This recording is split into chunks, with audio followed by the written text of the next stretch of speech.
Sidang perdana Randi terkait aborsi Novia Widyasari digelar hari ini. Pecatan polisi berpangkat Bribda, Randi Bagus Hari Sasongko bakal menjalani sidang di Pengadilan Negeri Mojokerto. Sidang perdana kasus aborsi kandungan mahasiswi Universitas Brawijaya Malang, Novia Widyasari Rahayu akan digelar hari ini. Pejabat Humas PN Mojokerto, Pandu Dewanto mengatakan, sidang perdana kasus aborsi dengan terdakwa Randi akan digelar Kamis, 17 Februari 2022. Sidang bakal dipimpin Ketua Majelis Hakim Sunoto serta Hakim Anggota Pandu Dewanto dan Sari Cempaka Respati. Kepala Seksi Pidana Umum Kejaksaan Negeri Kabupaten Mojokerto, Ivan Yoko menjelaskan, pihaknya telah menerima informasi penetapan sidang dari pengadilan. Menurutnya, sidang perdana dengan agenda pembacaan dakwaan terhadap Randi digelar pada Kamis 17 Februari 2022 pukul 9.00 waktu Indonesia Barat. Jaksa Penuntut Umum atau JPU dari Kejari Kabupaten Mojokerto akan mendakwa Randi dengan pasal 348 ayat 1 KUHP atau pasal 348 ayat 1 Junto, pasal 56 ayat 2 KUHP.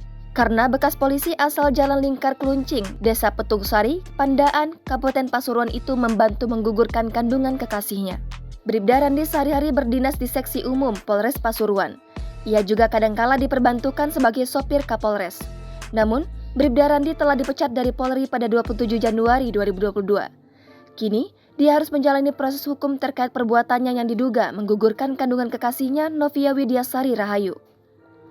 Usai berkas perkara aborsi tersebut dinyatakan lengkap atau P21 pada 31 Januari 2022, penyidik Polda Jati menyerahkan Randi ke Kejari Kabupaten Mojokerto pada 2 Februari lalu. Jaksa menitipkan pecatan polisi dengan pangkat terakhir Bribda itu di Rutan Polres Mojokerto selama proses peradilan. Kasus aborsi tersebut mencuat akhir tahun lalu, yaitu saat Novia ditemukan warga dalam kondisi tewas di sebelah makam ayahnya di Makam Umum Sugihan, Desa Japan, Kecamatan Soko, Mojokerto pada Kamis 2 Desember 2021 sekitar pukul 15.30 waktu Indonesia Barat. Mahasiswi Universitas Brawijaya Malang ini nekat mengakhiri hidupnya dengan menegak racun jenis potasium dicampur teh. Aksi nekat Novia diduga karena masalah asmara dengan kekasihnya, Bribda Randi, yang saat itu aktif berdinas di Polres Pasuruan. Mereka berpacaran sejak Oktober 2019. Novia ternyata 2 kali hamil dengan Randi. Bukannya menikah, mereka justru menggugurkan kandungan menggunakan obat pada Maret 2020 dan Agustus 2021.